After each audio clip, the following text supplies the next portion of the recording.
You've spent years searching for happiness in the wrong place. This isn't an opinion, it's a fact you can verify right now.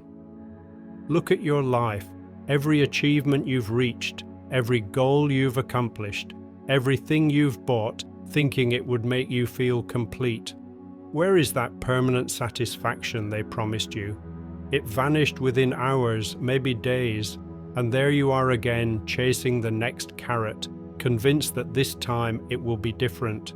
But it never is, because the problem isn't what you're chasing, it's the fact that you're chasing. The search itself is the trap, and you've been running for so long that you forgot you can stop. Here comes the uncomfortable part. Happiness isn't waiting for you in the future. It's not in that better job, that perfect relationship, that bigger bank account. It's here, now, in this very moment you're wasting while thinking about another moment. Eckhart Tolle puts it bluntly, the now is all you have, all you've ever had, all you'll ever have. And you're ignoring it, hoping life will begin once you achieve something else. But life is already happening, and you're absent, lost in thoughts about a past that no longer exists or a future that never arrives. Think about it. When was the last time you were completely present? No phone, no intrusive thoughts, no mental voice constantly commenting, judging, planning. You probably don't remember because living in the present has become almost impossible in a world designed to pull you away from yourself. Every notification, every screen, every distraction is a hook that drags you out of the now and into the noise, and you allow it because pure presence terrifies you. Being here, without masks, without stories, without excuses, forces you to face what you really are. And that, my friend, is the last thing you want to do. Most people prefer to live in their minds rather than in the moment. It's more comfortable, more familiar. Your mind tells you stories about who you are, what happened to you, and what you need to be happy. And you believe every one of them without questioning whether they're true. Because questioning the mind means questioning your entire identity. And that's where the fear lies. Who are you if you're not your thoughts? What remains if you strip away all the stories you've told yourself? The answer will surprise you. Everything remains. Pure consciousness remains, the formless being, the presence that needs no reason to exist. But of course, this sounds like cheap spiritual talk. Pretty words that mean nothing when you have real problems, right? Wrong. Problems are only real because your mind keeps them alive. Most of your worries are ghosts, things that already happened or things that will probably never happen. And while your mind rolls around in that mud, the present moment, the only real moment, slips away. Do you have a problem right now? I'm not talking about an hour from now or something that happened yesterday. Now, in this precise second, is there a problem? If you're honest, the answer is no. Problems exist in psychological time, not in the now. Here comes the revelation that changes everything. Suffering doesn't come from circumstances. It comes from your resistance to circumstances. Tolle explains it with brutal clarity. What you resist persists. Every time you fight against what is, every time you say, "This shouldn't be happening," you create suffering. Life doesn't ask whether you like what's happening, it simply happens. And your job isn't to approve or disapprove, it's to accept. Not resign, not give up, just accept what is, because only from acceptance can you act with clarity. But the mind hates this. The mind lives off resistance, drama, conflict. If you accept what is, the mind loses its purpose, its control over you. That's why it generates so much noise, so much analysis, so much worry. Because as long as you're hooked on compulsive thought, you're its prisoner. And the prison is so familiar that you call it home. You've spent so long identified with your mind that you believe you are it, but you're not. The mind is a tool, and like any tool, it's meant to serve, not dominate. Do you know the greatest lie you've swallowed? That you need to understand everything, that every situation requires analysis, that every emotion needs explanation, that every experience has to make sense.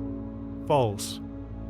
Life doesn't need you to understand it, it needs you to live it. And living it means being present, not lost in mental interpretations.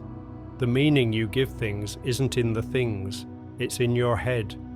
And your head is full of conditioning, inherited beliefs, outdated patterns you never questioned. Look at your pain, not physical pain, the other kind, the psychological one, that pain you carry as if it were part of your identity. This happened to me, so this is who I am. Do you see the trap? You're using the past to define the present, and in doing so, you condemn your future. Because if you are the sum of your wounds, then you can never heal. You'll always be the victim of your own story. But here's the truth. The past exists only as memory, and memory is just a thought in the present. It has no power over you unless you give it power. Identity is the biggest obstacle to freedom. All that I am you repeat constantly. I am introverted, I am anxious, I am this, I am that. Labels, conceptual prisons you built yourself, and as long as you identify with those labels, you'll behave according to them. It's a vicious cycle. You believe you're something, you act as if you are, and then you use your behavior as proof that you really are that, but you're not. You are the consciousness that observes all that, not the content of the observation. Epictetus made it clear centuries ago, it's not things that disturb us, but our opinions about things, but most people don't distinguish between fact and interpretation. They confuse the map with the territory, the label with reality, and so they live reacting to their own interpretations, thinking they're reacting to life. It's like fighting shadows on the wall and forgetting the light that projects them. Want to know why you repeat the same patterns over and over again? Because you're not conscious when you execute them.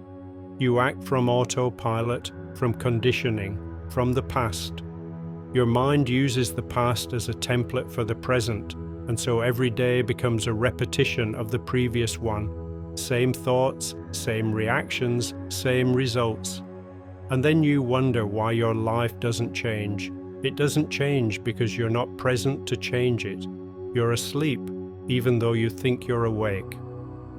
Awakening isn't a mystical event. It's the simple act of noticing that you're thinking, that there's space between you and your thoughts, between you and your emotions. That space is your true nature.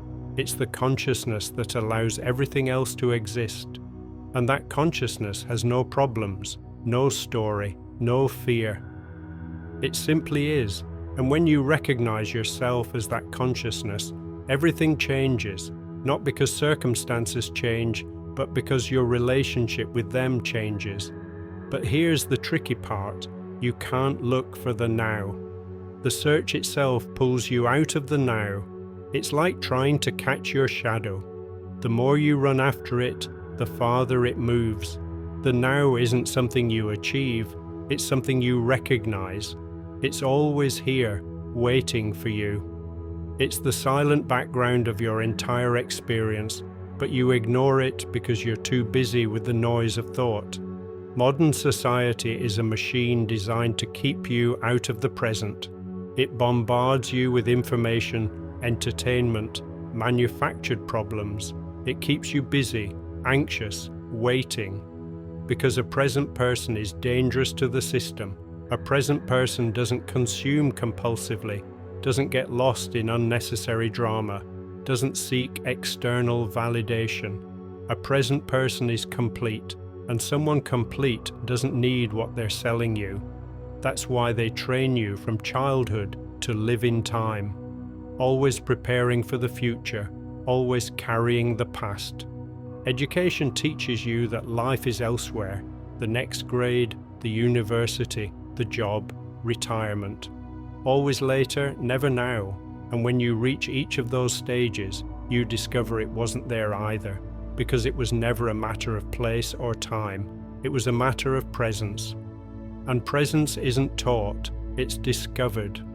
Look at your relationships. Have you ever actually been present with someone? Without thinking about what you'll respond, without judging, without comparing, without projecting, just present, listening, feeling. It's rare, isn't it? Because most of your interactions are mental transactions. You're there, physically, but your mind is somewhere else. And then you wonder why you feel alone, disconnected, misunderstood. It's not that others don't get you, it's that you're not there to be understood. Loneliness isn't the absence of people, it's the absence of presence. You can be surrounded by people and feel completely isolated if you're not present, and you can be alone and feel deeply connected if you're in the now. Because the now is the point of connection with everything that exists. It's where life truly happens, where love is possible, where creativity flows, where peace is found. But your mind tells you that you don't have time to be present, that there's too much to do, too much to think about, too much to solve, and you fall into the trap again. Because doing from the now is infinitely more effective than doing from mental anxiety. When you act from presence, there is clarity, focus, power. When you act from the mind and there is doubt, dispersion, resistance, the difference is enormous. Lao Tzu expressed it perfectly. Nature does not hurry, yet everything is accomplished. Why? Because nature acts from the now, without resistance, without thought, without drama. A seed doesn't worry about becoming a tree, it simply grows. A river doesn't plan its route to the sea, it simply flows.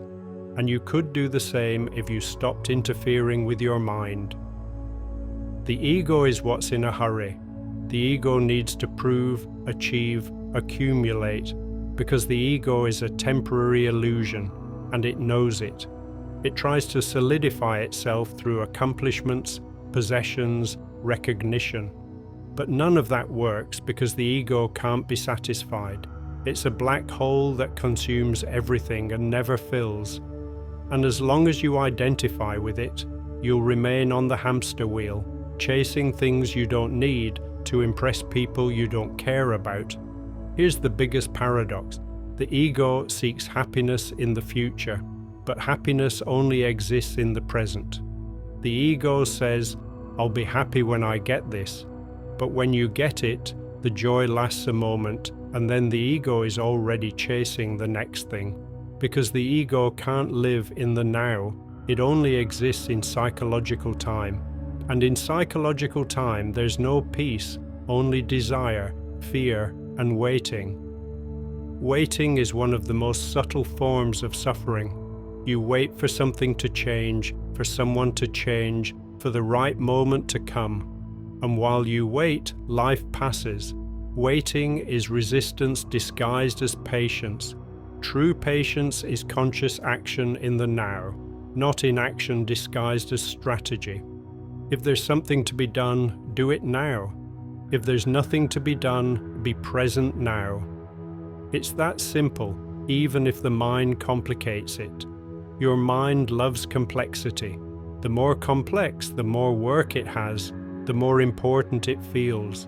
That's why it creates problems where there are none, why it analyzes to the point of paralysis, why it never rests. But the truth is, always simple, not easy, simple. Being present is simple. Watching your thoughts without identifying with them is simple. Accepting what is without resisting it is simple. But the mind will tell you it's complicated, that you need more information, more time, more preparation. Don't listen. Buddha summed it up in one sentence. Pain is inevitable, suffering is optional. Pain is what happens when life hits you. Suffering is what happens when your mind doesn't let the hit go. You can feel pain without suffering, but you cannot suffer without the mind. All suffering is created by thought, by resistance, by the story you tell yourself about what's happening. And do you know what's most ironic? That all this knowledge is useless if you don't live it. You can read 1,000 books about the present, listen to 1,000 talks about consciousness, intellectually understand every concept. But if you don't apply it, if you don't experience it, you're still asleep.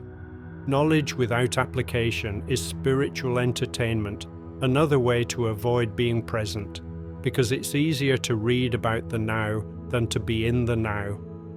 So here's the challenge. Stop reading about life and start living it. Put the phone down, close your mental tabs, breathe consciously, feel your body, listen to the sounds around you, observe without judging. Do the simplest thing that exists. Be here, not in the past that's gone, not in the future that hasn't arrived. Here, in this imperfect, uncomfortable, ordinary moment. Because this moment is all you have, and if you don't live it, you live nothing. Life doesn't wait for you to be ready. It doesn't wait for you to understand. It doesn't wait for you to have all the answers.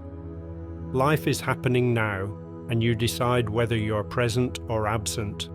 Every moment is an opportunity to wake up, to drop the mind, to be who you truly are. Not who you think you are, not who you were told you are. Who you really are, pure consciousness, eternal presence, limitless being. That is what you are and what you have always been. You just forgot because you were too busy thinking. If this message resonated with you, if something inside you stirred while hearing it, subscribe to the channel. Here we'll continue exploring these uncomfortable truths, exposing the lies that keep you asleep, reminding you of who you really are. This isn't content for entertainment, it's content for awakening. And if you're ready for that, I'll see you in the next video. But most of all, I'll see you in the now, because that's where everything happens, that's where life truly is,